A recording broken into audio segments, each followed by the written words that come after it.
How you doing? Jamie Lewis here. I'm going to share with you right now how I made a whole bunch of money online. And if I die tomorrow from smoking, you'll have the full story. I sure hope you enjoy this audio and get something out of it because this is happening right now. I basically built Beats365.com and SonicProducer.com, which collectively grossed a few $1 million. And then I launched many other sites, some I'm ultra proud of and others I wish I'd never created. I'm not writing all this to toot my own horn or brag, and you'll see why I have no need to do this for that reason. I'm trying to help you with some awesome online business strategies without you having to pay some scammer 35 grand to coach you. See, a lot of those other business people and gurus, they never open their mouth like this because then their coaching would be obsolete, or whatever you call it, and therefore you really never get this side of the story or the truth to how to really make a substantial, significant business online. I truly believe, and I think you do too, that the reason no one explains it for free is because their bio is not very impressive and wouldn't help anyone sell anything. But on the other hand, no one else is going to do it for you. So posting an auto blog on a Facebook page and then sitting there waiting, it'll not ever do anything for you. Self-responsibility is the most important thing. This is a story of someone who is mega proud of a lot of hard work, and I hope it inspires other people to create something really cool on the internet. I know a lot of people have been asking me to share my story in this way for years, which I haven't really made public to the extent that you will see on this page for the first time. I feel personally that this is super duper important to tell you a little something, as of course the way I did it was pretty cool, and some of the tactics to get paid, they were super easy. Heck, you'll probably dig it and you'll want to try some of these philosophies and techniques with your business. To create a website and have it blow up into $1 million business, you need to really love doing it. It's the same thing as showbiz. If you love doing it, then you could get big quick. It doesn't matter if you're a young kid or someone with an MBA. Whatever you love doing, you can monetize it, and that's what this page is all about. By the looks of all those How Jamie Got Rich marketing posts and all of the internet marketing crap all over the internet associated with my name, you'd never know that more than $2 million in gross sales came from my musical endeavors. And if you were to further break down the figure, you'd see that the content devices and business models are exactly the same as the ones I used before the internet came along. As you probably already know, business is about the 3 Ps: product, placement, and price. Without the internet, how does an artist distribute? How do you produce payments? Ever heard the term starving artist? Well, that term shouldn't exist anymore. See, I always had products and services. I created and taught music all my life, but could not make much money doing it because I had no distribution, no affiliates, no payment processing or storefront. So when I got my first internet connection, I was able to finally solve those challenges. And soon after, I began to make an amazing amount of money selling my music that I produced, video instruction of myself producing music, teaching drum lessons, guitar lessons, photography, domain names, and information, with the only difference being it was all digitized and selling on autopilot using the internet as a medium. Now look, here's how it's done. When someone asks me how to get rich online, I tell them to produce themselves. Different people do different things, so do what you're familiar with, whether you're an affiliate marketer and sell products online for commission, or you write your own book and it sells on Kindle. It helps to spend time in niches that you're an expert in and never try to fake it. However, if you stumble across a traffic opportunity or some type of competitive advantage, you may want to jump on it, even if you're unfamiliar with the content. You will need to spend some time in that case getting familiar with the new endeavor you're embarking on. I know what you might be thinking. I don't have any specialties. I'm not an artist. I have no content. Then you're an opportunistic marketer, which is fine if done ethically. That's just what I call it. The vendor and affiliate model are polar opposites that require different protocols. I ended up having success as a vendor first because I was able to transform what I was already doing into being a vendor and selling my own products. I learned all about how to successfully run the affiliate model from doing this second.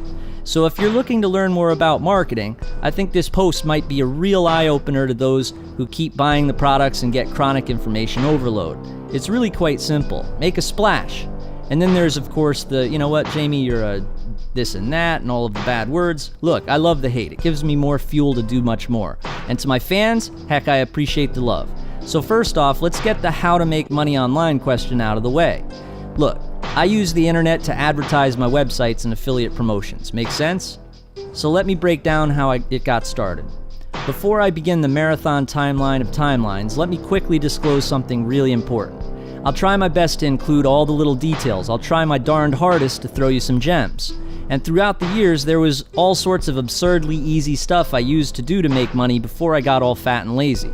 Well, I didn't really get fat though, but I might not be able to remember the exact URLs and stuff. There was just so much stuff I tried and did. In fact, so much that after doing 400 hours of instructional webinars, I'm still talking about it. I recommend you do your own research and use my parameters.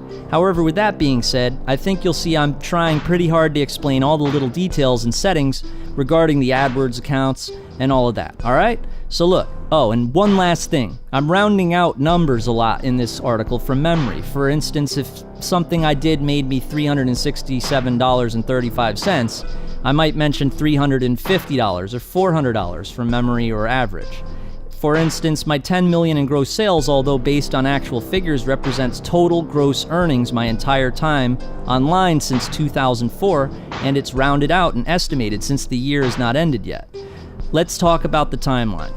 This was my very first e-commerce website here, bestbeatsonline.com, a place to buy original hip-hop beats made by Jamie Lewis or my stage name Nebula. First off, it was a big flop in my opinion, but it was a necessary step I had to take in killing the beats market. I had to see how much people did not want to spend $5 to $50 a beat. I hear that. I wouldn't want to spend $50 a beat either. People don't want to license beats when they can just download the free available ones off SoundClick. So as you will see, I needed to go back to the drawing board and recalibrate, which once accomplished would serve as a foundation for a lot of very successful internet projects. This is how it started. The year was 2004, and I had just recently been fired from Elias Arts New York City, which was basically the snobbiest music house in the world, where they created music for commercials. I had been working there a month when then that gave me the boot. I guess because I was showing a lot of contempt having to work in the dub room. See, I was a composer who was already working freelance in New York City and winning bids for major commercials, being able to write, perform, and produce music in an extraordinarily short amount of time, usually anywhere from a few minutes to a few hours. That's what I'm good at, and one of the only things that I was good at, besides other related skills like Photoshop, to create album covers and Final Cut Pro to produce music videos. My entire family consists of classical musicians with record deals and perform concerts all over the world, including venues like Carnegie Hall and others, so naturally I sucked at sports as a kid, but was a natural at the arts. I grew edgy and hostile since I didn't really like doing the dirty work for other shittier composers in that dub room.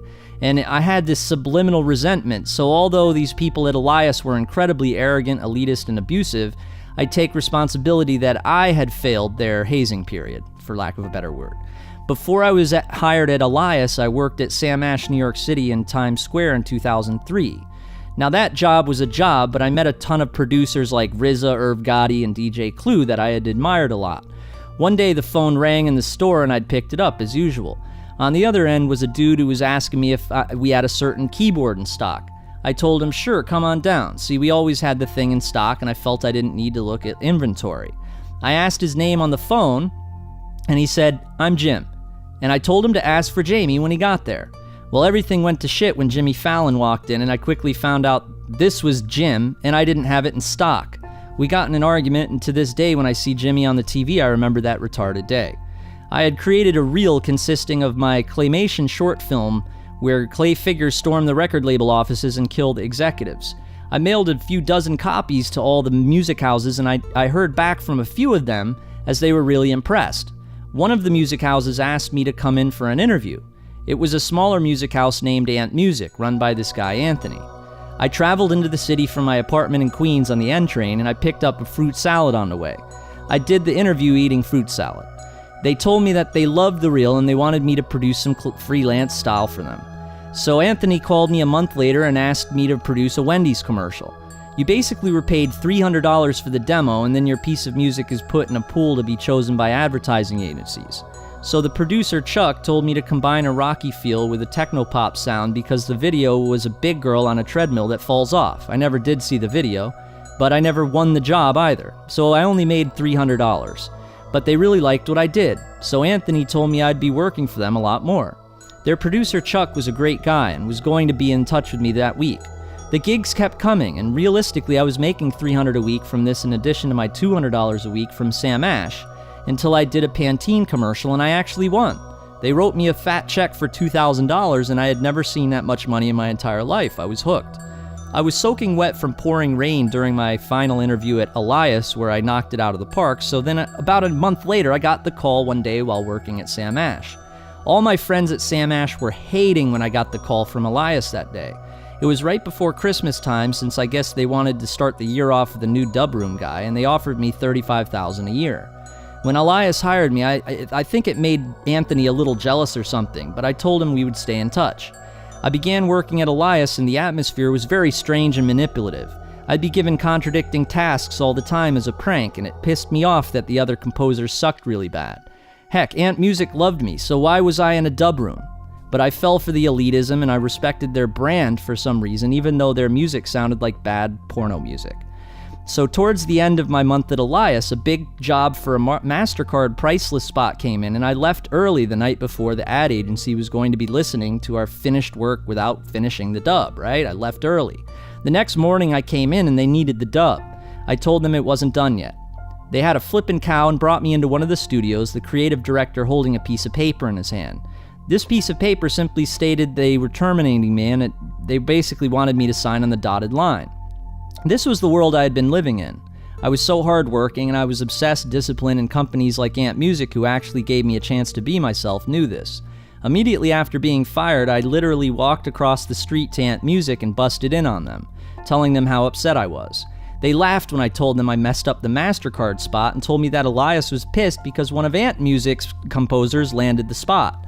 They had submitted their reel faster and they were awarded the job because I messed up. Well, this was at least how Elias made it sound. I could have probably gotten in huge trouble if they knew I worked for Ant Music at the same time. But I knew that Ant Music wasn't the only outlet that would allow me to be myself and do what I'm good at.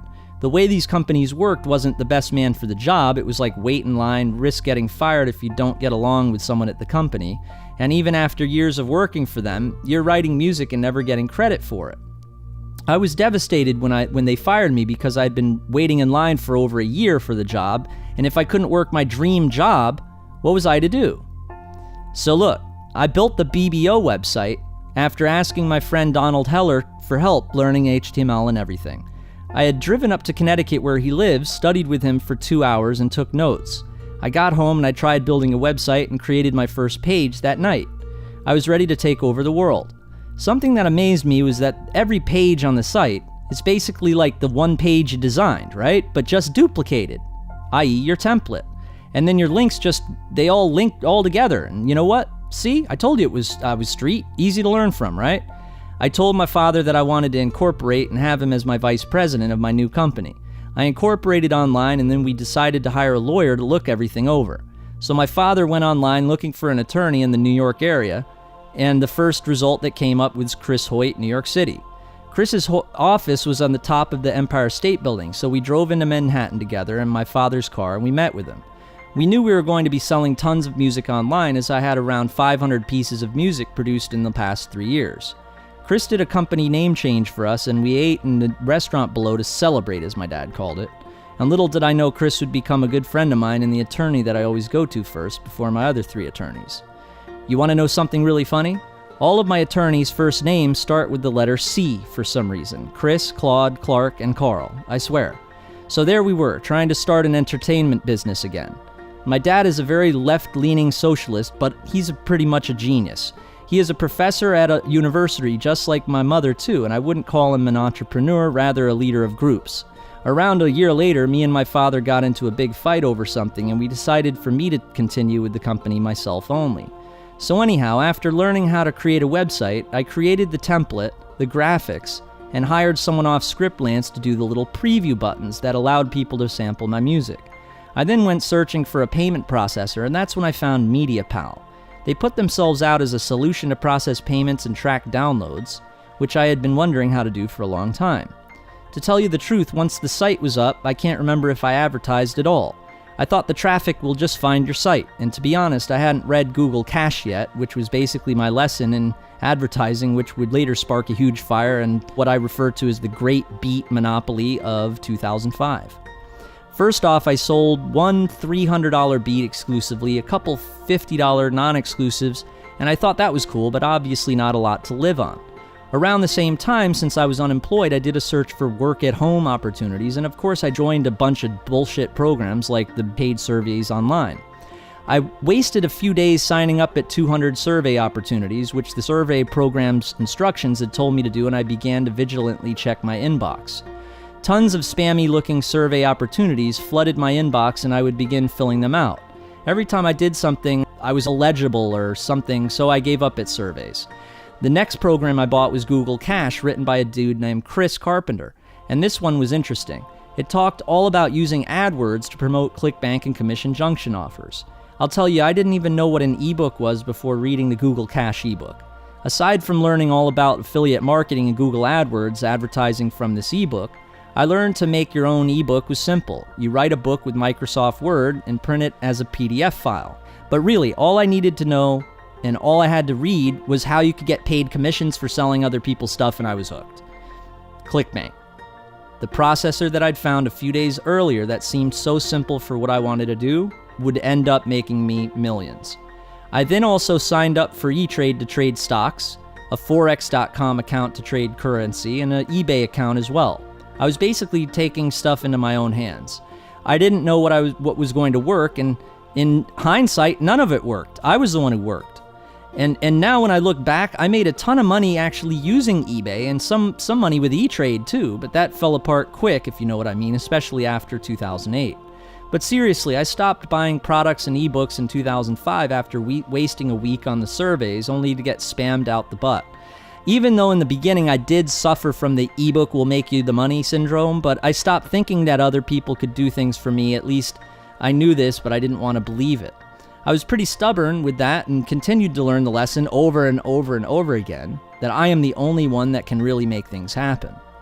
Nevertheless, I came up with an idea to put a new Beats website on ClickBank, but this one would have to be much different as they didn't have a shopping cart. Now, MediaPal had a shopping cart, but a month went by and my $450 in earnings was sitting in MediaPal and they never paid me. I learned the hard way that networks rip you off. I didn't even know about PayPal yet, and my initial inquiries online looking for processors scared me since I misunderstood that a lot of big-name payment platforms like CCBill charge $800 for adult content because of Visa and MasterCard regulations, or something like that. I didn't have any adult content, but thought this applied to me. So when I joined ClickBank, the decision was really made because it only cost $50 for a vendor account, and this seemed like a deal. That's a retarded reason to have gotten signed up to ClickBank, right? So since ClickBank didn't have a shopping cart and I didn't know how to code, it was almost like I was in some way forced to sell all of my beats as a package that would later make me $1 million. Now I built the new website in a couple of days and I priced it at $15 for 300 or so beats. My front page or index contained around 30 previews of my best beats.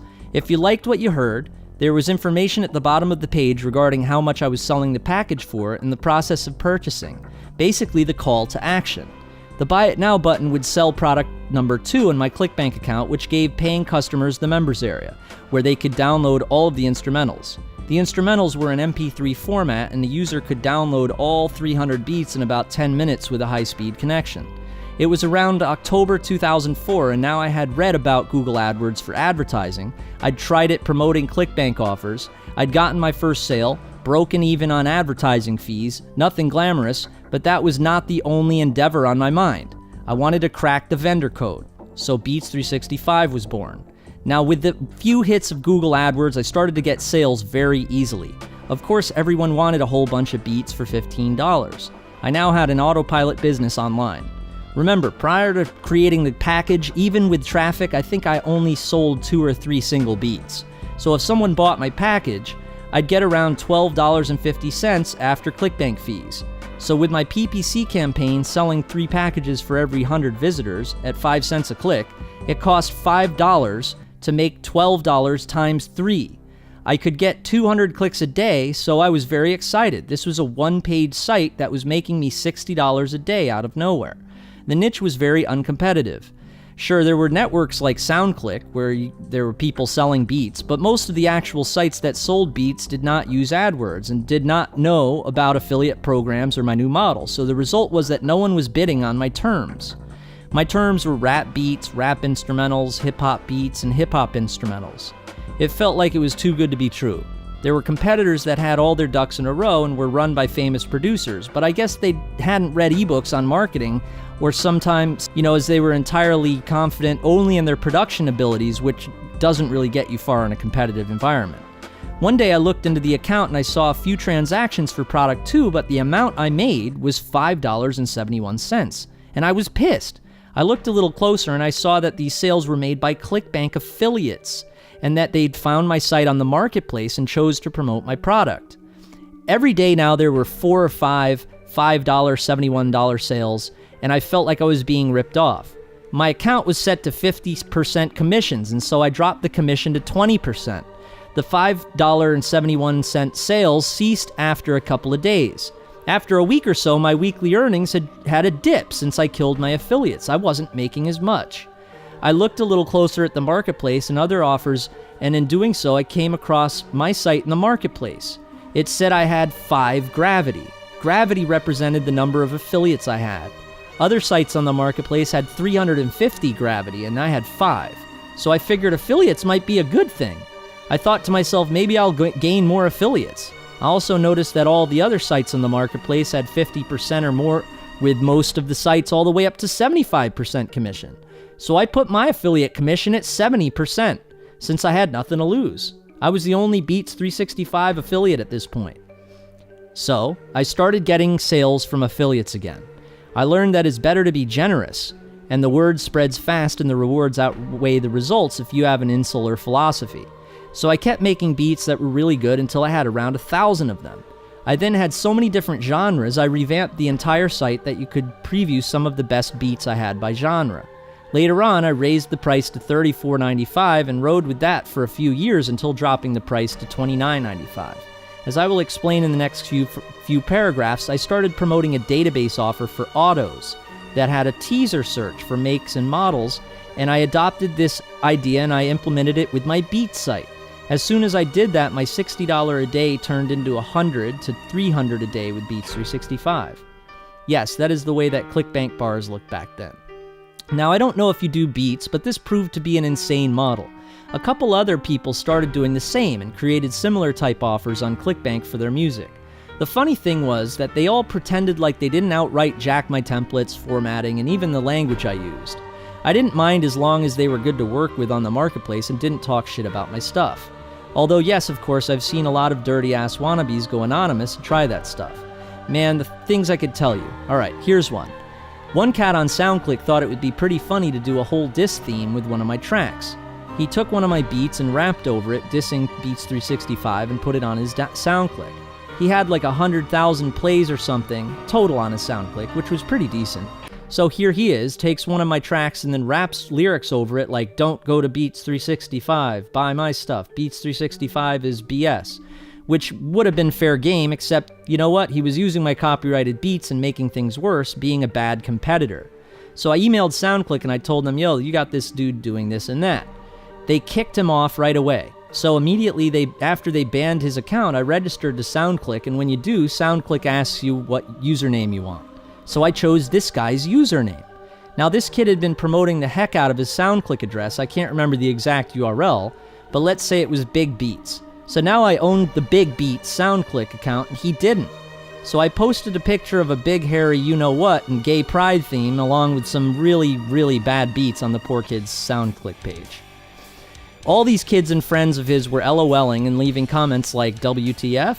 Well, let's say the guy wasn't very happy when he got home from school. In fact, he was crying to me, messaging me over and over again via AIM. Yep, he knew it was the same dude who pleaded with him the day before not to use his stuff that way.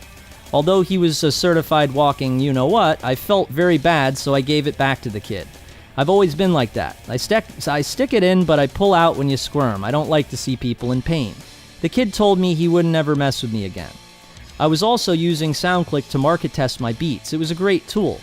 I would upload a beat, and if it hit the top 50, I'd use that one as a preview. A couple even reached the top 10 on SoundClick, and those beats I used on the front page on autoplay. In doing this, my conversion rates soared, and I saw more and more sales come in from the same affiliate. Affiliates were emailing me constantly asking me to add their conversion tracking to my thank you page. The reason they asked me to do this was so that they get a measurement in their accounts that explains which keywords were working for them and which ones weren't and needed to be paused or deleted. After a couple months, my thank you page code had 30 or so conversion tracking codes in the source code. I started promoting Beats 365 from my SoundClick, and one of my beats, Club Banga 364, hit number 8 on the SoundClick charts. I'd woken up to my aim going every 5 seconds with someone telling me my beats are dope, etc. This dude named Gravity, he's a rapper who rocked the charts at SoundClick over and over again. He was messaging me on my aim, and I was happy to be speaking with him since he rocks. I told him, you know what? Look what I'm doing with Beats 365. And I asked him if he wanted to be an affiliate. Right away, he was down. I signed him up to ClickBank, and I put a banner up on his SoundClick. Gravity started making 3 to 4 sales a day from the site. My Beats website was now kicking butt, and I was making $1,500 to $2,000 a week. The refund rate was less than 5%, so the ClickBank paychecks were amazing. The best thing about it was ClickBank actually sent me the checks, unlike MediaPal. So by now a year later, in 2005, my friend Jesse Brooks, who I'd known since 1997 when he answered my ad in the Village Voice for metal guitarists, he came out to see me where I lived in Astoria, Queens. We were chilling out and he asked if he could use my computer to post for jobs. He went to a popular website that I had not yet known about and started to post stuff. A light bulb went off in my head. I needed to start promoting ClickBank offers using this website. And so the next day I started, and it worked. Sure enough, I was able to get sales from it and get them for free. Every morning I'd check my email and help out my customers to see if they needed help downloading all of my tracks. Then after that, I'd go to the website Jesse showed me and post in 12 major cities promoting the database offer. I would consistently make a couple $100s a day. Now this didn't work forever because a competitor was knocking my ads down, and I told my friend Tyler about it, who started doing it too, making it even harder for me, inevitably wrecking our friendship. But one thing it did for me was show me that the affiliate thing was real, and the time I spent looking for traffic is time well spent. I also created my own database offer like the one I was promoting, which was basically like a digital Yellow Pages for auctions in 50 states. Back in 2005, they were very popular. I started getting affiliates for this as well, and then one morning I woke up to $300 already in my ClickBank account. There all of a sudden was one affiliate, he was doing all the selling. The next day, the guy contacts me on AIM and introduced himself, and I told him that, you know what, I was really happy with the way my website performed, and he was happy as well, and therefore we were going to continue promoting it both every day. So sure enough, even a month later, he was still promoting it for me. This is when I took that same website model and I redid Beats 365 the same way with many different pages for each genre. The site took off like a rocket. All of my friends were in disbelief and I was hooked. There was no way I was ever going to work for someone ever again. Even if my site failed and didn't work anymore for some reason, I would find a way, the same way I had done so far. At this point, I was getting all sorts of ideas to sell my intellectual property, especially music. I wanted to, of course, start producing kids' music, relaxing music, stock music, original ringtones. I wanted to write books on how to make beats and how to do what I was doing. And so after work, I'd watch a movie with my girlfriend, but I wouldn't really pay attention to the movie because I was writing a list that consisted of Beats 365, 300 a day, stock music, 300 a day, kids music, 300 a day, ebook on music business, 300 a day, how to play guitar, 300 a day. See, now that I had an autopilot business, I was going to rinse and repeat. I was basically daydreaming. All of these topics were enough projects for another 2 years. And this is exactly what I did. So I created relaxingmusicsource.com, musicmasterpro.com, and this one was how to produce beats, instrumentmaster.com, and guitarhotshot.com. And so I was now making $3,500 a week with 6 offers on ClickBank. See, all of these sites were basically my original music for sale, video recordings of me teaching guitar or drums or production on video for hours on end, so it was basically the same thing I'd been doing since I was 16 years old, 10 years before this. See, I'd taught rock band at Meade School in Stamford, Connecticut, a few years before all this, when I was 23, and I loved doing it, but unfortunately my creative passion did not allow me to really keep these types of jobs. The next school year, I didn't pursue the gig again. I was learning so much every day about marketing, advertising, keywords, niches, and through trial and error, I was able to rule out methods and myths that most of those scammers had me believing. And of course, I was equally as hungry to do affiliate marketing, not just publishing my music and music techniques. So I started promoting other offers for commission using the sites that Jesse had shown me that I found had worked, and plugging along with AdWords but not having as much success with it since I hadn't found the secret quite yet. One huge eye-opener was the day I went on eBay and I saw that they had a sites for sale area. When you stumble on things like this, a light bulb goes off in your head. Well, at least for me, since I developed this skill of creating so many niche sites so quickly, this was a big light bulb. So I put my car auctions website on eBay for sale, and a week later it sold for $18,000. Now, as soon as the site sold, I noticed a thread on this website, ewealth.com, appear on Google for the brand name of my database site. I looked closer, and there was a bunch of people talking smack about my auction, saying it was fake, the money was fake, the buyer was fake, all this and that. Basically jealous affiliate marketers, I'd imagine. Now, I did not have any internet social skills whatsoever back then, so when I registered to the forum to defend myself, I did a very bad job at introducing myself. My first post was, "Why am I selling my site?" And then a rather quick answer. "Good question. It's a good site," I said. That thread fizzled out, and then another one popped up. This time I named my post, "Shut Up!" Yep, very professional of me. I then proceeded to ask them questions why they would think this and that, and it turned into a heated but rather human discussion. And before I knew it, I was hanging out at this forum here and there every day for a little human interaction. I had no smoke breaks with my friends at the Sam Ash music store anymore, no partners to bullshit with, so my lonely ass used this forum to reach out and touch someone. I began to make friends. Now, there were some guys on this forum who were really, really good at affiliate marketing. Basically, they had no offers of their own. They just promoted other offers and used AdWords, which back then was a lot easier to do than nowadays. I remember showing my girlfriend a post done by one of the users, a 22-year-old who had initially argued with me over my auction, and now he showed off his brand new BMW. Looking back, it wasn't a very impressive BMW. It was like a 528 or something, but this was amazing to me. I had a 1994 Honda, so BMW, no matter what make or model, was intimidating to me. I was blown away how I'd stumbled onto this subculture and how young people were making this type of money from home. Now, since the owner of this forum ran a bunch of background checks and reverse records offers, I took interest in this niche and I created some new AdWords campaigns based on the new things I learned there. I made 10 ad groups, which each used the theme of the most obviously relevant keywords for the offer, and I activated it. I began to make conversions as I began to spend money.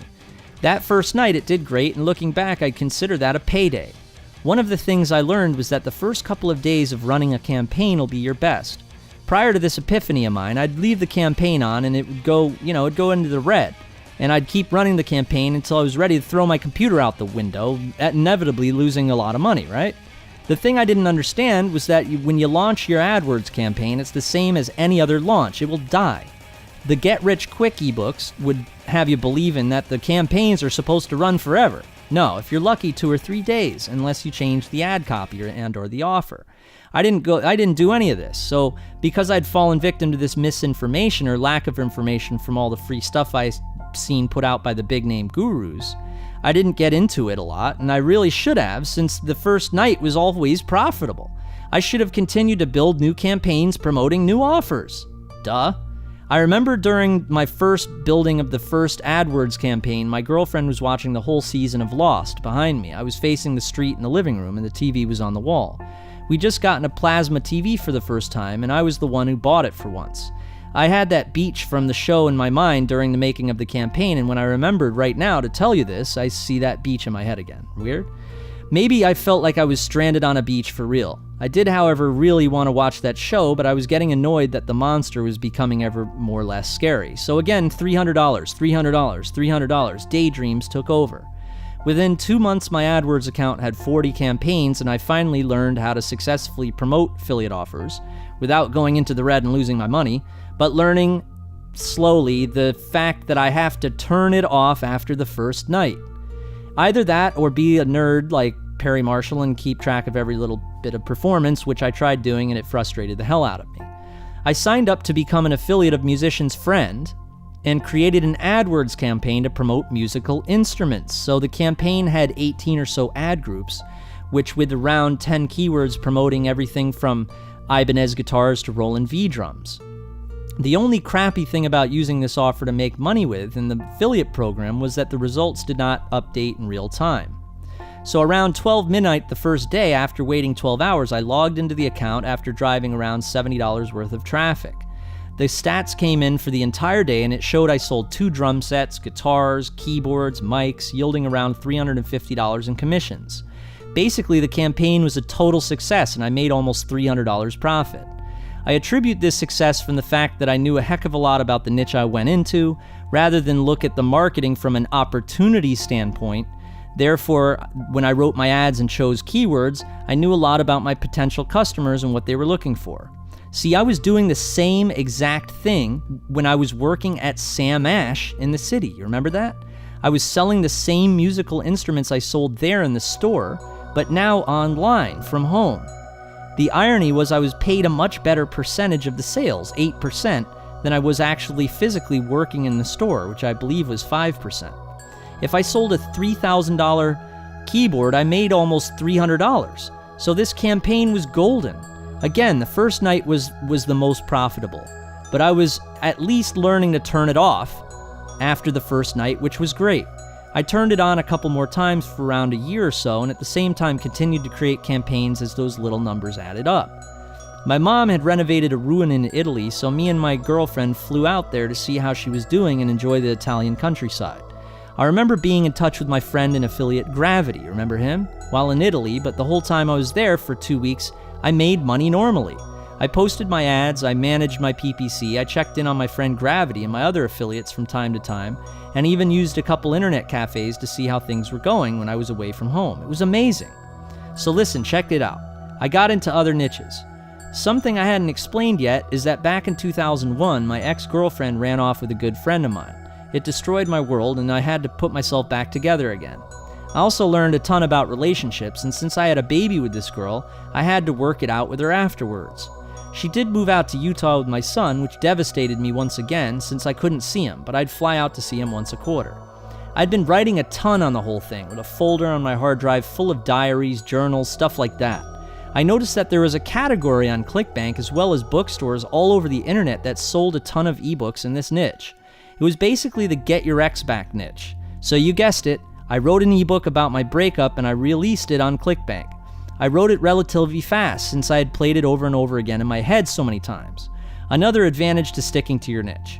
But coming up with instruction was something I had actually been doing for a long time. I created a 14-chapter table of contents, the first 3 chapters, introduction of the subject and concepts, and then about myself. I immediately went into my story about how my relationship got so bad how the breakup occurred. By the 8th chapter, I explained how we were able to reconcile and create a really good relationship again. After I was done with the ebook, I created the site starting on a Friday. All weekend I worked on this. Then the offer was approved on ClickBank Monday. I started sending PPC traffic at the offer and the ebook started selling like crazy. You could see the first sale come in and then the next. And then you check how many clicks you got coming in your AdWords account panel. And then you see you have 15 clicks that cost you a total of $3.20 on advertising and you made two $30 sales. You want to jump for joy. You start getting really excited. Another confidence booster was that ClickBank has an extremely liberal refund policy, meaning if you ask for a refund, they refund you immediately. Heck, sometimes customers would contact me angry that ClickBank refunded them when they had just asked them for help. Just like they had itchy trigger fingers or something. So anyway, my point being, I had low refund rates, and it was a really great indicator that people really liked my stuff I was writing. When I started doing $200 a day, like with my music sites, my horizons again became so much wider and the potential seemed vast. There weren't enough hours in the day to do what I wanted to do. There were so many possibilities. It was 2006, I think, when I created a website that showed how to do affiliate marketing. I took screenshots of my ClickBank earnings and created a cool little video for the front page with techno music over it.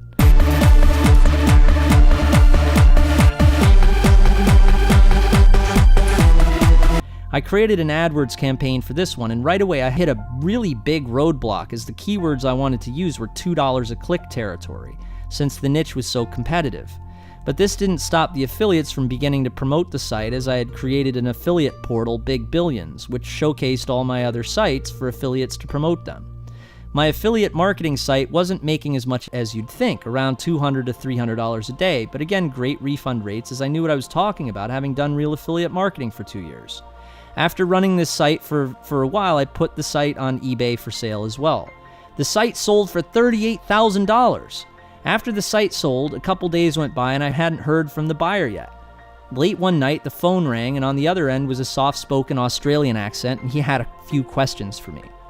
Everything went well, and then my buyer finished the transaction using escrow.com, which is what you should use when you do such a big transaction, by the way. So you don't lose your money, or I don't lose my site if one of us turns into what I'd call a gremlin. I helped him get the site moved over, and we became friends. I went straight to the BMW dealer, and I bought the showcase BMW 645 convertible. I drove off the lot and put the pedal to the metal. The thing took off, and it was amazing. I'd never driven a car that had more than 150 horsepower.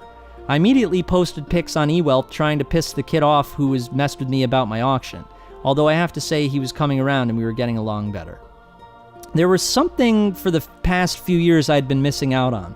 I wasn't doing any email marketing, so people would purchase my package, ebook, database, download it, and then nothing. Other vendors had newsletters and would promote similar offers in their niche via email marketing, and I guess I just really wasn't ready to wrap my head around it or something. But I got my first Aweber account and began to build my beats list. I now had money coming in from my own offers as well as affiliate promotions here and there, and this is when I decided to sell a couple of my musical offers on eBay again. Yes, I loved those lump sums. Right away, my friend who purchased the affiliate marketing site for me wanted to buy the musical sites as well, and so we decided on a price for all of them as a package. I transferred the sites to him, and every so often I would log in and I'd see how much the sites were making, keeping my eye on him to make sure he was good to go. One day I logged into the ClickBank account for Music Master Pro, and to my amazement, the site was now making $500 a day. This was in the vendor side of the business, so after giving 70% to affiliates, I figured the total was upwards of $1,300 in gross sales every day. I called my friend and asked him how in the world the site is doing, and then he told me that he'll tell me all about it once he's done with the negotiation, whatever that meant. So, to make a long story short, the traffic was coming from one of the top YouTube videos for guitar, and my friend had just bought the YouTube account. The video had 50 million views and climbing, with a comment every 2 minutes. This YouTube video was so popular and well known that a screenshot of the video was used in the Wikipedia entry for YouTube with the caption, "A user uploads himself playing guitar and gets 50 million views," or something along those lines. By the time someone stole the video from us, it had 91 million views. Unfortunately, the guy who had originally owned the YouTube account lived in Asia, so you know what? His friend had asked him to place his affiliate link in the description box to earn commissions from the video. It was a shame that he didn't fully disclose to him that he'd be making 100% of the money from that link. If he did, the owner might have kept 100%, but would have told my friend to mess off, right? So the owner gets an email from my friend asking him to sell for $1,000, and the owner happily accepted, leaving his phantom affiliate friend very angry as soon as my friend changed the affiliate link to his own. My friend came to me and asked to partner with me to build some more guitar instruction sites, as we obviously harnessed enormous power in the guitar lessons niche. I began auditioning guitarists in the New York City area, in all different genres, and began filming them for hire. My guitar teaching was okay with Guitar Hotshot, and in my opinion, it would have been very helpful for guitarists that I work with. Unfortunately, a lot of guitarists are a nightmare to record with, but we really needed a lot of content because, of course, there was a really insane opportunity. My friend kept me in the lab for what felt like a ridiculously long amount of time recording and editing the guitarists. In the meantime, he began to build a list of his own, so we'd broadcast the list when the site was done. After 8 months of creating this enormous amount of content, I created Guitar Superstars and we plugged it into the YouTube. We had built a list of around 50,000 subscribers, and we were making a ridiculous amount of money. Other affiliates joined in, and now our site was a smash hit. When you do a search on YouTube for guitar, you got us. If you did a search for guitar lessons, you got us as well. We are the king of guitar lessons. One of my favorite places to stop in at was that good old forum where I'd introduced myself with the Shut Up post. I had a lot of good friends there, and now over 4,000 posts. One day I got a rather strong proposal from someone who called himself LL, or the Chinese LL Cool J, where he was offering to work as my affiliate manager. I was open to the idea, so we decided to create an offer together and see how it went. I had a habit of doing parody, and sometimes I'd start a serious project, and I just couldn't take the niche seriously. One of the most ridiculous internet info niches is the PUA or pickup artist niches. That's just in my opinion. it's always so obvious that the gurus that teach it were fake, and to make matters worse, they said things that were just the opposite of what most women would like. The gurus I had seen were so strange, so sleazy, and here my new friend wanted to do one.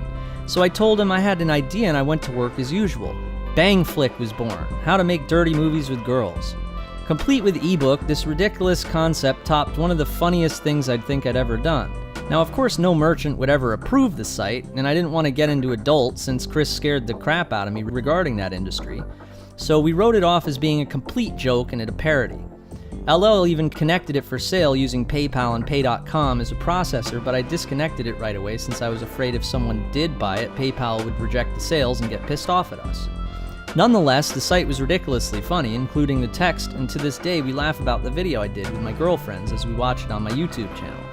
But LL was a bit disappointed that I wasn't taking this seriously, and so I felt bad, like I'd been jerking around this guy and wasting his time. The irony was that I got like 20 times more action than any of the PUA gurus and had tons of hot girls hanging around, including my girlfriend, was adorably sexy in my opinion, so I figured, okay, I'll do a serious one. And I figured I'd get a really good domain name for the project. I created an AdWords campaign for how to get girls, and I created 10 different ads. I set the ads to rotate evenly, so each one would be shown 10%. The only thing different about the ads was the display URL, which is the URL that shows in the bottom in blue. Note that your destination URL, the actual site you want to put your prospect to land on, could be something different. So in all, 10 ads were exactly the same except I put in a different display URL, all different available but not yet purchased domain names. Some of them were Get Girls Now, datingstrategy.net, and getinthepants.com. Now, since all of these were on rotation evenly, after running 200 hits, we would see which ad or for which URL was the most desired. Getinthepants.com was the winner by far. Now, I do not know if this was a good thing or a bad thing because heck, the name was hilarious, and heck, this might waste a lot of affiliates' money on false clicks, or clicks that really weren't, people weren't interested in it but thought it was funny. The content, again, was my experiences in the form of a 100-page ebook. The problem was when we were finished with it, we sent it to ClickBank and they rejected it, telling us we wouldn't be able to run it on their network. I thought, crap, we might really have a problem with it altogether. We put the site on PayPal and advertised it in the personal sections of classified ad sites. A few people bought it and actually really dug it. I didn't really see any future in the niche though, and especially since we weren't on an affiliate network, I focused on my other stuff. Another one I did was with a friend, Kimmy from eWealth, who is most proud of the fact she ranked #1 on Google for the term word pressing, which was in my opinion a keyword that I don't think anyone uses. But being that she was a girl, I think everyone on the forum was easy on her, no offense, and didn't tell her that she won't make any money with that ranking. Kimmy and I joined forces, however, and created Get Back at Your Ex. Yes, get revenge on your ex. Forget trying to get them back, which was a good spin on that same niche.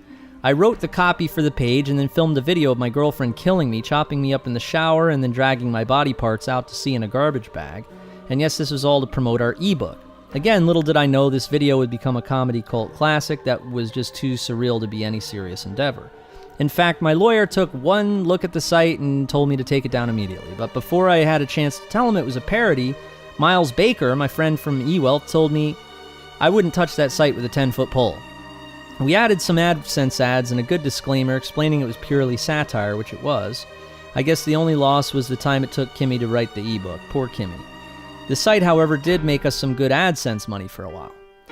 One of my friends on eWealth contacted me one day and he explained that he was a former drill instructor who wanted to write an ebook on how to survive U.S. Marine Corps boot camp. My best childhood friend, Kobe Cutler, he unfortunately lost his life at Parris Island, one of the only young Marines to die there, so I found interest in the subject, although it was really it was a small niche from a business perspective, to be honest with you. So I took care of the affiliates, customer service, graphics, and my friend and author wrote the copy and the ebook, and we both launched the site, selling thousands of these ebooks. In the spring, I updated the banner and added a stock photo of a Marine, which was a big mistake.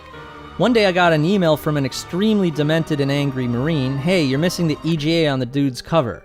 And at first I was like, what is an EGA? And I asked him this. He had a coronary. He all of a sudden thinks that I'm making the whole thing up. And it turns out the stock photo was really badly done, but I didn't know. He went on, "Your website is a fraud," and when I replied, he really went nuts, since now he thought I wrote the ebook and was the dude in the stock photo. Interesting situation. This was a great example how wide my customer service demographic was and how many different serious demands I was encountering. The truth of it was a favorite amongst moms who were buying the ebook for their young Marines, and most of our buyers and fans thought it was great. So I told this guy straight up, if anything, it's going to scare the shit out of you. See, I looked at it, what I did, similar to what a record label does. You collaborate with authors and you create your own network of products instead of signing to someone else's label. The only difference was that we not only sold music, but we sold information. This is one of those greatest examples of why you need to stay in niches you're an expert in. Although the project was a hit, could you imagine what it would have been like if I hadn't partnered with a real Marine? Lesson 1. One project that turned out to be a success, but was a little more difficult to get to convert, was DessertUniversity.com. This was my girlfriend's content, how to cook chocolates. Great rates on PPC, as no one wants to bid more than 2 cents, but I did need to spend some time tweaking the front page to get some sales. Remember, once your site converts with PPC, affiliates should be able to make sales. In fact, a lot of the time, affiliates were much better at PPC than I was, since that was their sole method. And they were obviously well practiced, so if I could get sales with my PPC account, they could really get sales with theirs. The year was 2007, and I had been working on my first beat-making software. I had designed the software myself using Photoshop, making sure it had an area for tapping out drum beats, a timeline, and piano. Now, I know what you might be thinking. There are iPhone apps out there that blow this away, but the year is 2007, and things were different then. I began to record single sounds from my acoustic drums and customizing sounds in my electric drum kit as well. I had my girlfriend play violin in steps, and we overlaid them for orchestral strings. I created custom 808 drops using the sine waves from my analog keyboards, and basically like a mad musician scientist for a weekend. Although the thing didn't really look so good, probably because I'm not so good with Photoshop, my sounds were awesome and mixed actually really good. For instance, usually on other sequencer like a Triton or a motif, the snares always need to be taken down a notch. Why is that? That is retarded. The kick should be a bit louder to begin with, and that's one thing that this app accomplished. With this little Jamie beatbox, you would tap out or sequence a 16-track instrumental and export an MP3. It was ready to go, and you know what? In the end, it sounded just as good, and I was able to make a beat with it twice as fast. Besides, this thing was desktop appliance, so it worked out. After I was done with all the sounds, I hired a programmer to bring it to life. I began to look online for software developers online, and a Russian guy answered, explained that his company was ultra qualified to build my software. They were located in New York City as well, so he wanted to come and meet with me. We met at my favorite restaurant on the corner, Bistro 33, and he sold me. So we began communicating via email, and off he went. A month or so later, he wanted to show me a preview of the infrastructure, and it was really whack as hell. I had already paid him for the work, which looking back was not such a good idea because I was starting to feel ripped off. He explained to me that he was not going to be able to do much more and shouldn't have taken the job. That's when I flipped out and told him to refund my money. I think in the end he agreed to send me a PayPal refund or something like that and started looking for a new programmer. This time I had to be ultra careful in the audition and initial direction. Using Scriptlance, which was an outsourcing site, I was able to explain exactly what I needed, and sure enough, a qualified programmer bid on the job. I soon found out that the programming side of things would take this guy over 12 months to put it together. Sure, creating 2,000 sounds was hard work too, but it didn't take me 12 months, more like 12 weeks or somewhere in that ballpark. Before the year ended, my programmer finished my coding. Right away, I started tutorials like that were making people really flip out and loved it. And the funny thing was, I didn't know how to make screen capture recordings. Looking back, I was a slow learner and an implementer. Aside from that, Sonic Producer was born and it took off. Affiliates couldn't get enough of it. To tell you the truth, the affiliate forum I visited was so often a great launch pad. I really have to mention it. That was typically my process: build product, record tutorials and promotional demos of the product, recruit affiliates to push product. Throw the little Google AdWords testing in there somewhere and you're good to go. It would have been the same if I was doing apps on the App Store today. It would be the same process. This business made almost 4 figures a day after 6 months launched and was showing no signs of slowing down. A few people in the space completely ripped off my design and launched their own, but that didn't stop it.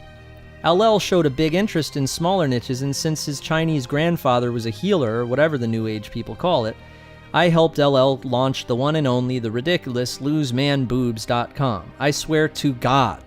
He made this decision after seeing that there was a demand for it using the Google keyword tool, and only one competitor, this little dwarfed guy who had fixed his own personal problem with man boobs. It looked like this guy was getting all the traffic for himself, but there were no other affiliates, and his Buy It Now button went straight to PayPal, so we figured he didn't know about the power of having multiple affiliates on ClickBank. So I'd get a percentage of sales if I created the graphics, the members area, the customer service, and let my affiliates know about it. After a week of driving AdWords traffic at it, the poor guy with the little site was gone, and our site was all over the page from all the multiple affiliates. I felt bad. The emails from visitors were really depressing, and I felt myself comforting a visitor to the site who had been teased since he was young. Then a competitor, a drug company actually, contacted LL and was very angry, threatening a lawsuit because one of our affiliates had SEO'd an article using their brand name drug, and it was telling people not to get the drug but to buy Lose Man Boobs. So all we could do is contact the affiliate and ask him to stop. Sure enough, after a few calls to his hosting company, they disabled his site. Then someone contacted us and asked us if it would say Lose Man Boobs on the receipt. And he was concerned since he didn't want his wife to see this. A light bulb went off and we changed the name to Chest Coach. We ended up selling this site as well. See, we changed the name because we figured that we were losing sales to people who were afraid to buy Lose Man Boobs. And sure enough, the sales flooded in. Basically, what I'd learned from 2007 was not to mess around in areas that you don't know about. And so he was like, all right, fine, here's the sales page. I was like, oh my God. I was like, you know what? I really don't want my affiliates to associate me with this. I lost a lot of time. Everything we ended up doing, it just became a headache, and at the most, it was a very good portfolio of parody sites. 2008, I basically exhaled and goofed off. I had money coming in from all these sites on autopilot. I felt I really didn't need to do anything. I was now doing upwards of $7,000 a week from ClickBank, AdSense, and PayPal. I didn't even have a merchant account yet. In fact, since this particular post is about making money on the internet, the entire 2008 period really doesn't even fit in this post. So towards the end of 2008, my friend LL told me he was flying out to New York City to talk to me. Now, me being the lonely internet website maker guy, I got excited. LL came out and told me he had been spending a lot of time hanging out with people in the internet marketing crowd. I said, what's that mean? I knew what internet marketing meant, but I didn't know that there was a crowd, or better yet, of course there's a crowd in every industry, I just didn't know what or who was in this one. I asked him, you mean you want to do a business opportunity site, or MMO, which is short for Make Money Online? He said no, internet marketing, which is basically the niche that sells to people who bought an internet business opportunity and needed more help with it. Basically for intermediates learning affiliate marketing. I initially objected and asked him why he thought I'd be interested in this direction when I was doing so well with my music sites and my relationship ebooks. He explained to me that this concept revolved around the leasing or licensing of my PPC advertising templates. Basically some of my best advertising data, my campaigns, and my AdWords accounts. So instead of just an ebook or video instruction like other programs out there, we would do all of that and teach marketing, but also give our customers the actual campaigns, which included the keywords, the right amount of keywords per ad group, the ad copy, and the settings of each campaign.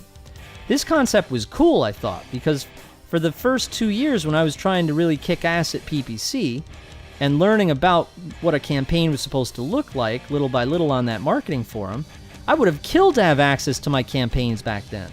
It wasn't really easy to create my campaigns in the first place. And what we actually looked at is if the campaigns, if they weren't good quality, we wouldn't include it in the database. But I had a few different accounts and a ton of awesome campaigns, which made for a great collection of files, so the value kicked ass.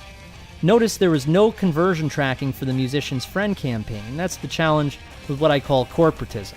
But originally I had all my Musician Friend campaigns as ad groups, but for Copy and Profit, I created new campaigns for every instrument so students would be able to better control the action and do them separately. I threw around $100 of traffic at the new campaigns, so they got sales and that was a done deal. This was one of those experimental accounts where I'd test different domain names and conversion tests for my musical products like Instrument Master. So since he presented it to me as being for intermediates and his idea sounded good, I jumped on, thinking I could bail if it ended up being another psycho project like his man boobs nightmare. So we registered the name Copy and Profit, and I began putting all my AdWords campaigns I'd built over the last 4 years together in an easy-to-digest package. It was basically zip files. My girlfriend watched the entire first season of True Blood while I created the members area. After she was done, it was great timing because tutorial time came along, and that's when I'd use a mic and I'd kick everyone out of my very small living room. After the site was done, I knew it was going to be a hit because I wanted the product too. I would buy this product if I saw it, and that's an important rule in business. If you wouldn't buy the product yourself, don't waste time on it. However, there are some exceptions, of course. For instance, ladies' underwear, makeup, you get my drift. If you're a dude, don't sell underwear if you don't know shit about it. So LL's job was to do the affiliate management, which is to book promotions for other vendors in the industry and build relationships with them. My job was to make sure the website converted, build the products, and handle the customer service. Honestly, the next thing I remember is $4,000 daily from Copy and Profit. My AdWords campaigns were real. We sold the actual campaigns in file format, so all you needed to do was plug them in and it saved you a ton of time. The most amazing thing was that it really worked for our customers, too. On the Warrior Forum, which is a popular affiliate forum, we'd see comments like, "I only made $170 profit from them, I'm pissed," which was rare since so many people usually don't get results at all. And I suppose considering how hostile and negative the Warrior Forum review section is, success! I got my AdWords certification the first time taking the test, which I guess was an accomplishment since usually most people I knew on eWealth it took them 2 or 3 times, as there are a ton of trick questions. It's not the easiest test in the world. But in the meantime, we had built this huge list in internet marketing, and I was very busy hiring and firing customer support people and updating the page, making sure it was compliant, and the stress of operating in a major league was starting to set in. However, financially, I was doing incredibly well as I was making $250,000 to $500,000 a year after paying affiliates. So, since 2004. So I was able to save most of it since I lived in the same dirty place in Queens, the same place I lived at when I got fired from Elias. Now, with Sonic Producer, Beats 365, and Copy and Profit, I was on the brink of a 7-figure-a-year category for the first time, just on ClickBank, Paychex, and eBay alone. I wanted to try a little experiment, and I created a big road sign, put it on my friend, and paid him $10 an hour for 2 hours to stand at the end of an off-ramp in Queens. He was advertising a domain name I bought, which redirected to a how-to-go biodiesel offer on ClickBank with my affiliate link attached. Unfortunately, this did not work at all. It kinda did, but you'll see what I'm saying. I think we got about 10 subscribers from all of the flyers he handed out, but $20 for 10 subscribers isn't really an intelligent business model. A lot of these things that I tried seemed like genius in the beginning, but I was blown out of the water by people online who just copied other people, and that seemed wrong to me. Me and the Chinese LL Cool J, we started to disagree on a lot of issues. Aside from the fact he would slip in weird sentences in our sales copy, causing me to always second guess what our material looked like, having to edit it late at night and stuff like that, I was already making good money before this, so if I did internet marketing stuff, I didn't want to completely sell out like Metallica did. I also didn't want one endeavor to become so big that it consumed who I was and what I really loved to do, which was working in music. He just kept giving me the "you need to sacrifice" thing, and I straight up would call him out. I said, well, you may need to sacrifice who you are, but I don't want to or even need to. Since we were splitting the money that was coming in 50-50, he went from a couple hundred a day to $2,000 a day overnight. All he was doing was contacting owners of websites and asking them to promote our site. Meanwhile, I simply added $2,000 on top of my already $2,000 a day I was already making. He needed me more than I needed him. LL wanted me to create a new site for him, so we decided on doing a sequel to Copy and Profit, except for free traffic, not paid PPC. Of course, this is what people were asking us in the customer service email. So we launched Profit Miracle, which heavily revolved around article marketing instruction and included templates similar to Copy and Profit. The tutorials and material were okay in my opinion, of course, since my competition usually did not know anything about what they were selling people. Of course, other vendors who taught article marketing were putting out a lot of misinformation, for example, that the traffic you get is from the article directory alone, which is false.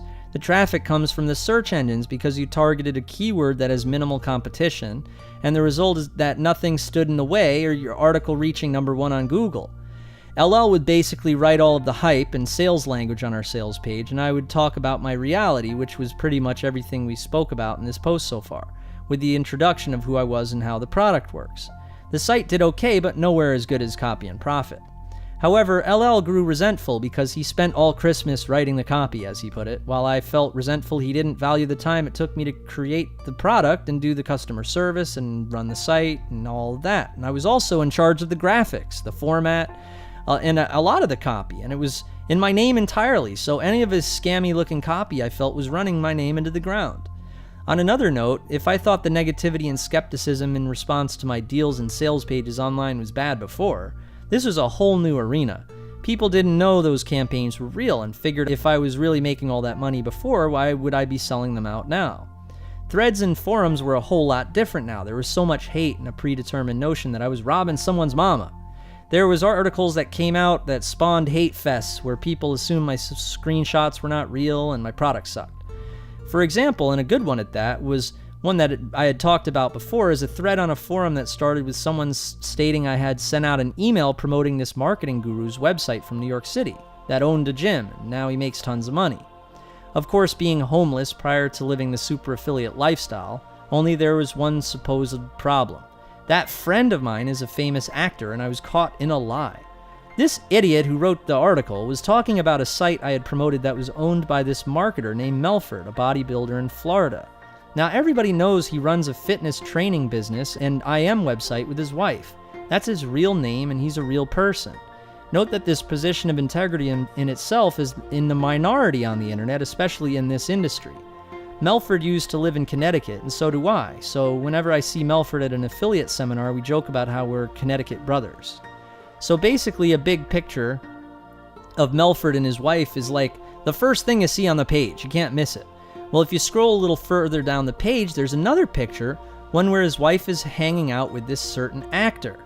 So I guess this guy who started the thread was entirely lying in the post because you really can't miss the fact that this is Melford's site. The minute I saw the article, I said to myself, why would this guy think I was talking about the actor? His picture is halfway down the page. How could you have missed Melford? In fact, there's actually 2 pictures of Melford and his wife before you see the other guy.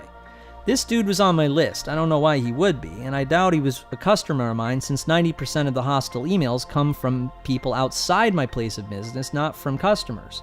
And when he got to the page, he scrolled immediately to the picture of the actor and thought it was him who owned the site or something. I don't know entirely.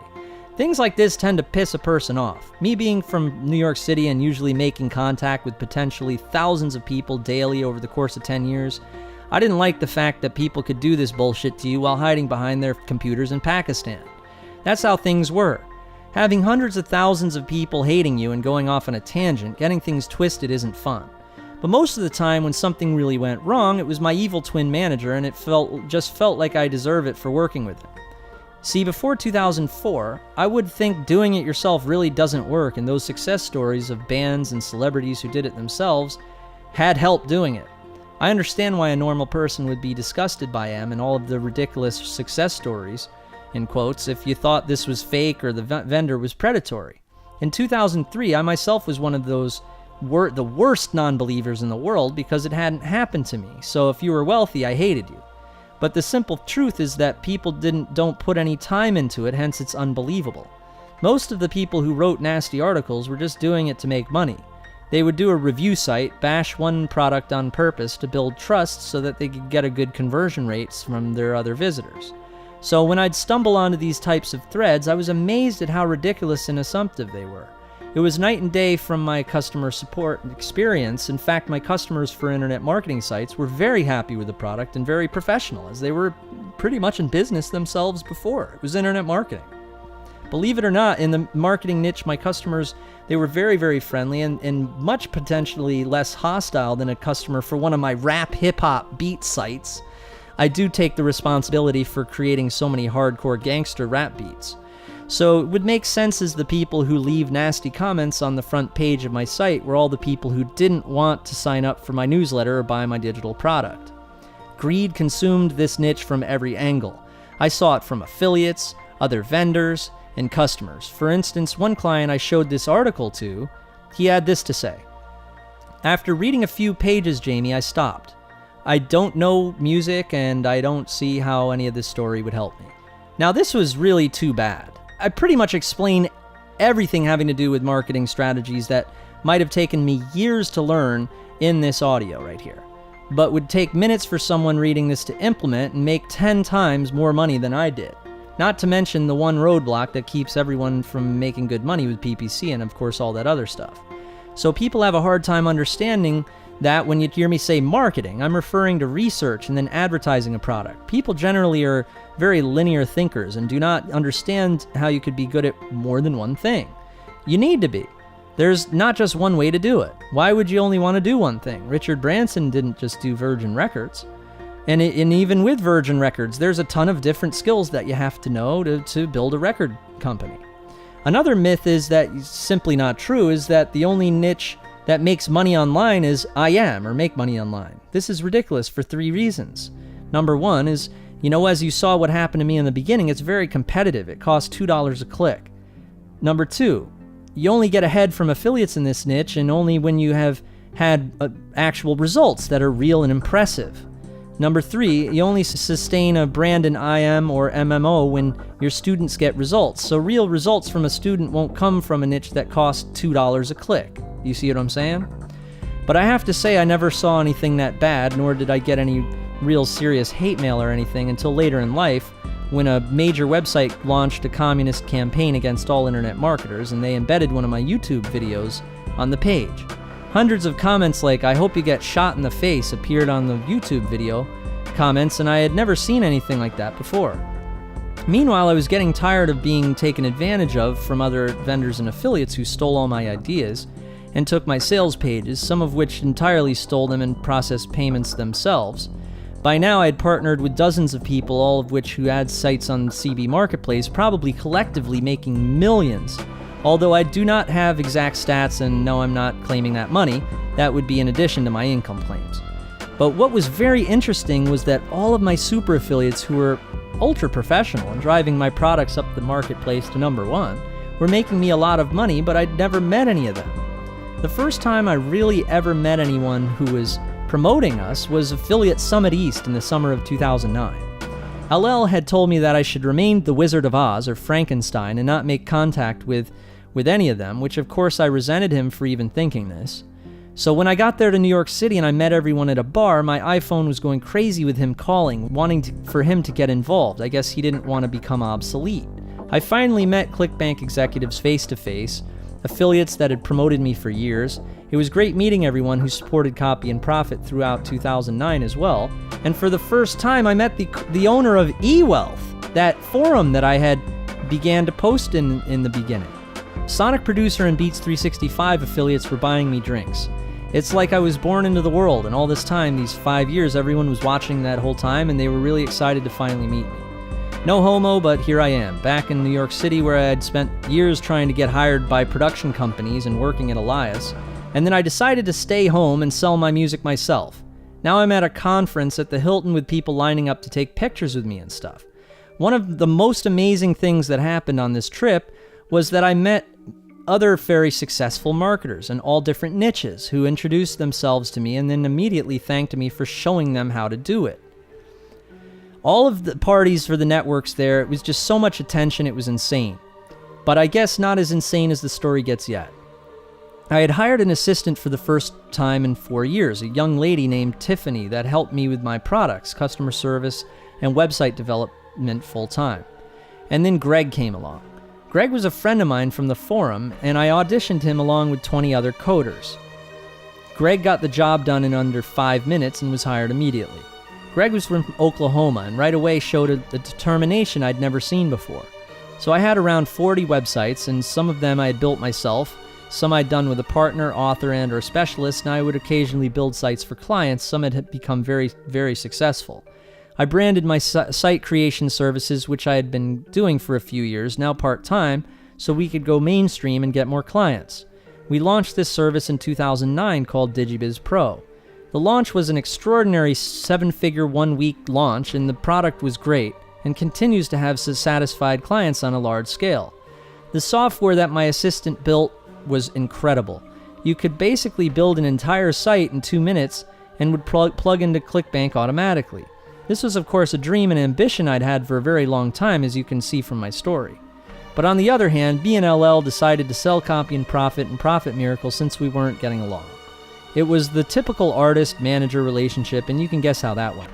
He wanted to go into BizOp and did a site about a fake janitor who got rich. The bad thing was my content from Profit Miracle and my campaigns from Copy and Profit were in the members area, so immediately people thought I was associated with it. We sold Copy and Profit for $238,000 and Profit Miracle for $50,000. The new owner of Copy and Profit was actually a very good guy, and his first ambition was to add a ton more campaigns and launch 2.0. Basically really interested in making sure that customers really love the product. Now you have to understand that speed was a factor, and I was so impatient in wanting this and wanting to get ahead, I put Sonic Producer on the market. I sold sonicproducer.com for $180,000, around the same time I bought my first house in Fairfield County, Connecticut. The only bummer of this deal is that the buyer asked me to sign a non-compete for a year and therefore couldn't do any of my other beat-making projects. I would later regret selling since the site processed another $500,000 for the buyer during the next 2 years. This was a common occurrence. My auctions database site I'd sold for $18,000 was now number 1 on Google for the main keyword. In fact, dozens of sites I had either designed for clients or partnered with people, the partnership fell apart, and they just continued running the site on their own behind my back, or they were making more money than I ever thought they would be making, therefore I'd kick myself upside the head for wasting that time. On the flip side, some partners promised the world. I'd begin working with them, sign all sorts of contracts, pay Chris to look over the contracts, and then the project would go nowhere. I learned my lesson. Self-responsibility is more important. It's okay to hire someone to do an individual job, but be careful when you're working with a flake. In fact, do it all yourself. Don't rely on other people. See, 2009 was a great year. I now was making well over $2 million a year, $40,000 a week on average, and that was just the beginning. I was making more through trial and error. Everything I did turned to gold. I was making much fewer mistakes. I'd get checks in the mail and actual direct deposits for thousands of dollars from places I'd totally forgotten about. It was almost as if anything I'd put time into and was fully completed, and in a niche I was an expert in, paid off one way or the other. By now I had a list of 15,000 subscribers for Beats, a gigantic internet marketing list, and wrote tons and tons of emails ourselves originally to our subscribers, so they were very responsive, and we were basically living off this even after we sold out. Not to mention the guitar list. So many vendors were familiar with the Jamie Lewis brand. I really earned a spot at the table and could announce the launch at the drop of a dime. I bought an Aston Martin and drove around real fast listening to Cannibal Corpse real loud. These were the days where I had a big house and 2 cars that each cost 6 figures. 2010 was really the dark ages for my music business, but it is the year I began to make serious music for myself. And in a way, I guess I was getting tired of working constantly, so I really laxed out. Greg came out to visit me in the summer, and I picked him up at LaGuardia. Right away, we went to a nearby Mexican restaurant in Corona, Queens, and had a margarita and got in a fight with some gangsters in the parking lot. We arrived back in Connecticut, and then after a couple days, we left to go down to the city once again to Affiliate Summit 2010. On the way, we stopped at a gas station down the street from my house, and while I was pumping gas, a big black dude asked me if I was the guy with the Aston Martin. He introduced himself as being a bodyguard to the stars. I took his card as me and Greg drove down to New York City for Affiliate Summit, and I didn't think too much of it. But he kept texting me. He texted me a couple times the next day and left me a message saying he wanted to meet me for something. I looked his name up on Google, and the first thing that comes up is an article of him getting arrested for guns with 50 Cent in New York City. So right away I knew this guy was the real deal, just not sure what the meeting was going to be about. I was planning this launch called Wealth in a Box, which was a case study I did with a student over a 6-month time period, manufactured in a 10 DVD set encased in a leather embroidered box. During our meeting, my man tells me that he could bring me some hardcore firepower to my launch, big-time celebrities promoting my box. So we spend a month or 2 recording promotional stuff with celebrities, and then when it came time to launch, it didn't do so well since I thought that the launch was going to be driven by offline methods rather than ClickBank affiliates. It was like that scene in Die Hard 2 when the bad guys recalibrate sea level and the plane crashes into the tarmac because the pilot thought the ground was 200 feet lower than it really was. Nevertheless, my man who wishes to remain nameless, or he might have me killed, he became one of my best friends to this day. Funny story though, I take full responsibility for my wealth-in-a-box blunder. Lesson learned, calibrate correctly, asshole, talking to myself. This product was actually insanely amazing though.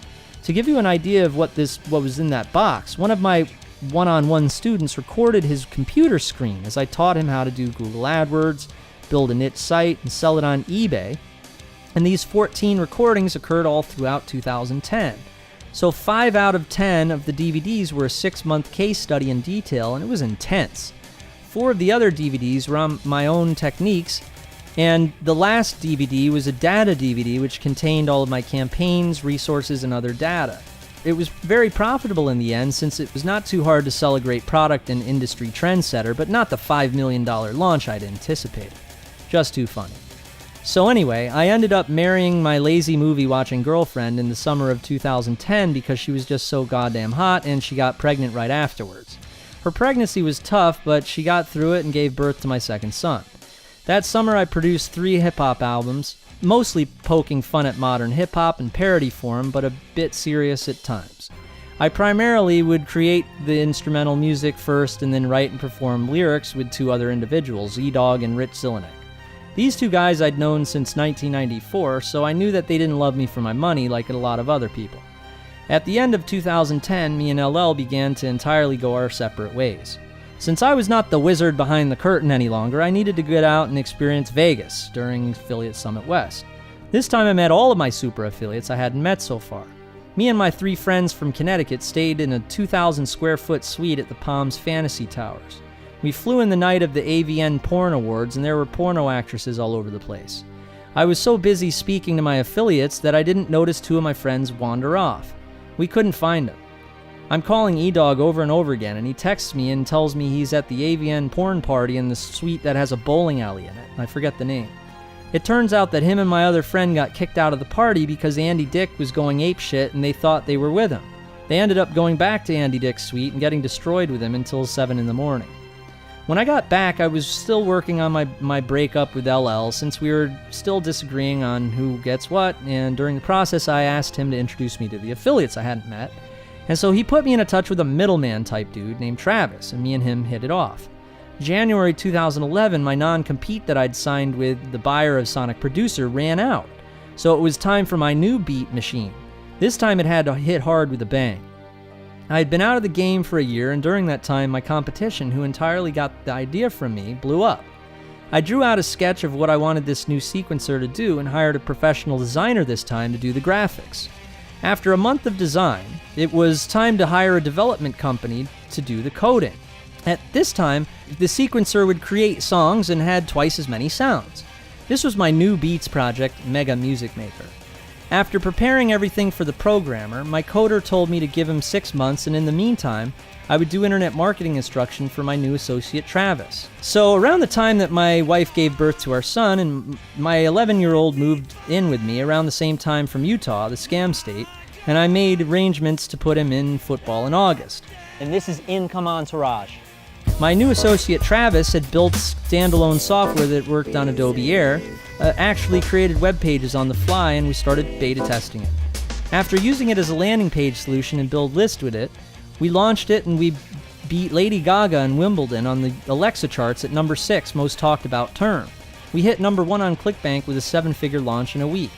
Unfortunately, the networks and affiliates leave you with a small percentage of your sales in this niche. It's similar to a bad record deal. These gurus don't understand that I made $500,000 with a drum machine on CV, and that was after affiliates with a 5% refund rate. However, since the internet marketing industry was evolving to more video, and I had the advantage of actually doing the stuff for real, it was a no-brainer to be the go-to guy. I was really keen to participate, so during 2011, me and Travis released one more sequel, all handling one aspect of the game. I would do the sales video, and we beat up a fake guru as the intro, and we launched the site into the stratosphere once again. I began to explore using parody to bash all of the fake gurus who resembled my old evil twin manager. I had met a few of the big-time gurus in the industry, and it was as if their bodies were invaded by aliens or reptiles. Maybe this is why they call the Illuminati reptilians. It's so weird because other people in the space that are just plain normal are actually very responsible business people who believe in quality products. And I really don't think that in my heart all of the nights that I was in heated debate with LL, tearing my own heart out, fighting him on advertising policy and not to be a scumbag, he really admittedly disturbed me. I was in this niche now that was super competitive and had a huge advantage because I could just tell the truth in a sales video, and the things I was saying were incredible. No one seemed to understand that if they just let me do it my way, it gets good reviews. I could naturally just state my story and the thing would sell. And the brand has longevity that way. This was when I decided to create an online class via webinar and for a very affordable price. This is, in my opinion, the only solution to doing big business in this niche and do it right. I know for a fact that a lot of the other vendors in the niche that teach it justify their outrageous costs because of the earnings potential, which simply isn't right, just because it is a potential. When you're already making this type of money before teaching it and you don't need to leave your house, why would you charge so much? So I guess that's why I started selling the first class for $1. I really didn't know too much about webinars or how to do them, but again, it was like the situation with Beats 365. Everyone was selling their blank for $50. I was going to do a better deal. So I launched I Am with Jamie, which stands for Internet Marketing with Jamie. Now, after beginning to make contact with the outside world, after being hidden behind the curtain, and finding out all these people learn from me and becoming millionaires, this was a huge ego boost.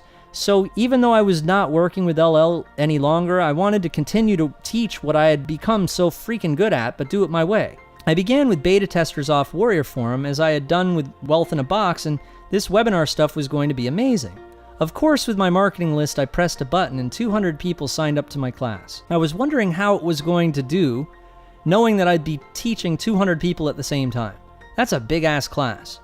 From that 200 people, 20 people showed up to the class.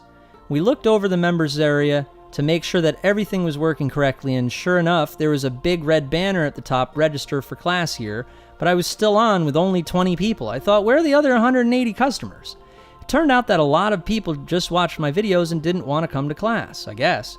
However, this would change. This is how. The class was so freaking awesome, every willing participant who attended would have some sort of success with what I was teaching. How could they not? It was a way to do one-on-one training with however many people. At first, it was $1 trial on ClickBank for 7 days, and then a monthly fee thereafter, which converted insane. But then I decided to introduce that Beats 365 philosophy and did the $39 for 12 classes. That's when it went through the roof. A few of my students began actually making a lot of money, and I'd take calls from students live in front of other students. So a couple super affiliates in the class began to teach with me, and we'd tag team, one presenter while the other would answer questions in the questions box, and we would change presenters and so on and so forth. Even though the class was ultra profitable and would be one of my only internet marketing incomes in 2012, it did feel good as if I was giving back. I began teaching 2 classes a week. At 9 p.m. I'd go onto the webinar and teach for 2 hours. My assistant Greg would record every webinar, and I would teach everything that I do for beginners, intermediates, and advanced people. During the entire autumn of 2011, my son's football team was winning like every game, and I was the volunteer filmographer. At the end of the season, I'd put together a documentary and then started building a niche project with my son's football coach called 50-0. I recorded Coach teaching master classes for a couple months, and then we put the offer on ClickBank.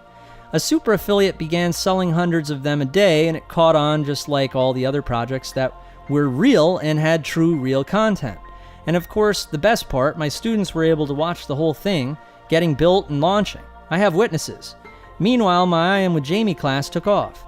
I'd later end up hitting number 1 on ClickBank 3 times in 2012.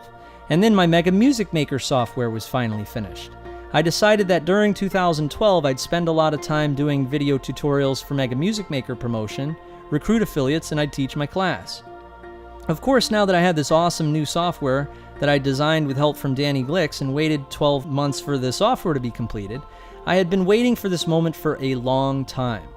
This is the beautiful moment where you can begin playing your instrument, recording your screen with Camtasia, which will end up being part of your product, adding value by the minute. In the end, I wanted to have a complete marketplace where musicians would sell their tracks to buyers through my site as well. We needed the tracking done. We needed a sales page, sales video now, and all of these tutorials I was recording to go up and then recruit affiliates. Just like I'd done with the Sonic Producer site, I'd added a ton of awesome original sounds that I'd made by playing a variety of instruments and synthesizers and editing the pitch, layering, and adding effects. So 2012 was upon us, and I decided to spend a lot of time in other niches again, including, of course, my new beat machine.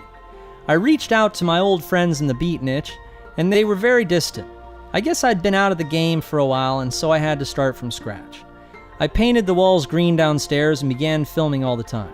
One of my goals was to get 1 million views for comedy parody videos this year, and we just smashed through that number. My typical videos that I do in comedy will get 100,000 or so views with great feedback, so I decided that, I have to produce more of these videos every week for my channel as well as my other channels.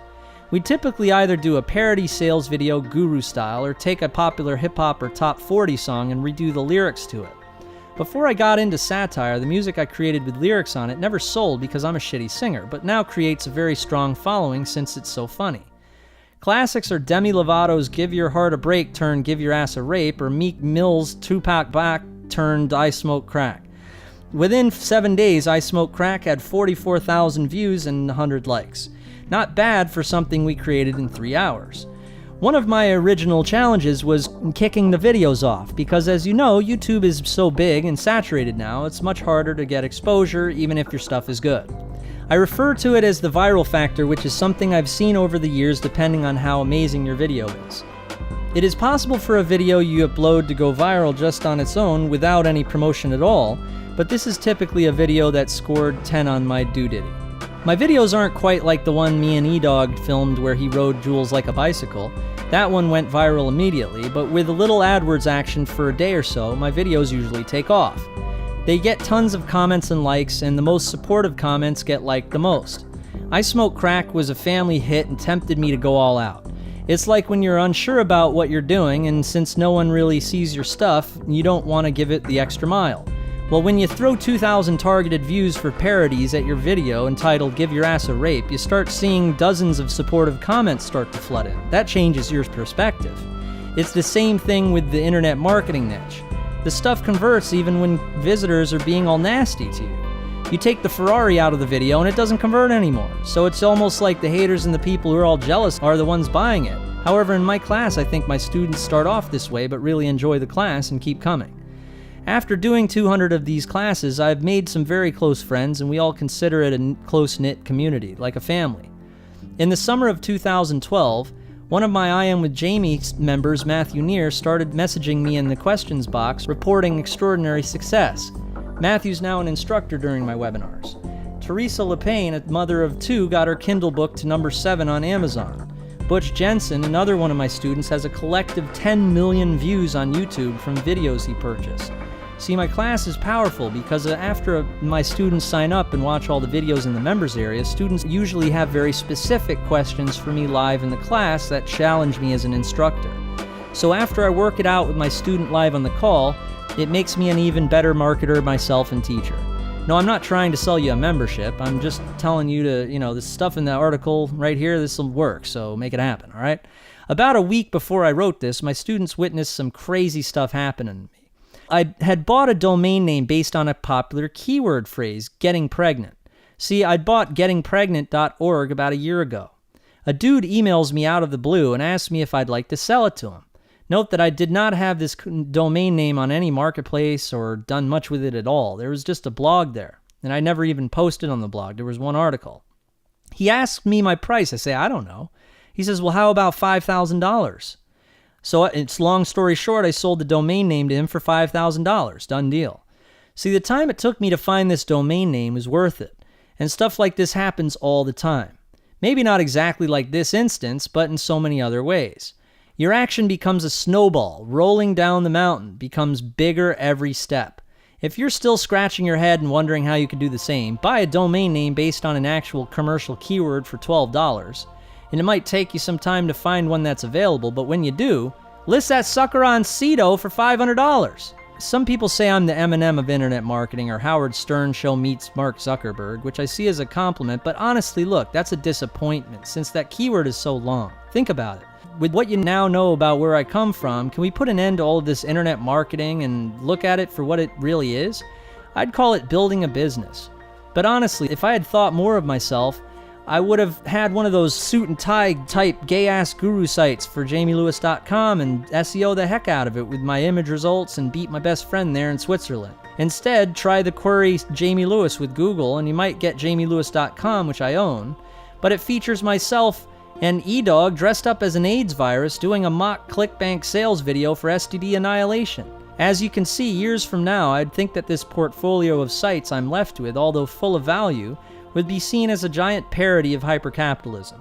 I saw the ClickBank community, on the other hand, as a marketplace of small business owners and other people like myself who created intellectual property. If I'd never bought that Get Rich Quick ebook to begin with, I never would have learned how to get my music out there. After selling over 30,000 memberships to Beats 365 in those first couple of years, hundreds of thousands of songs were made with my instrumentals. I hear my music all over the place now as background music, mixtapes, porn music, random videos on YouTube, and on radio and TV all the time. The irony runs so deep, as you could probably tell, since the money was real. The blood, sweat, and tears I put into this business are downloaded on a day-to-day basis, even though half of it is leaked by Merman354 on rapmusic.com. This is one of my common late-night conversations that I have with my girls in the VIP section of Crazy Horse 3 Strip Club, Vegas, on the importance of gratuity. I guess now you can use this newly updated chronicle to judge for yourself. So look, I hope you enjoyed my story and learned a bit about niches and sites and e-business and all that good stuff. Feel free to leave a comment, let me know how you feel, and give me a hard time, whatever you like. Let me know. I'll look forward to hearing from you.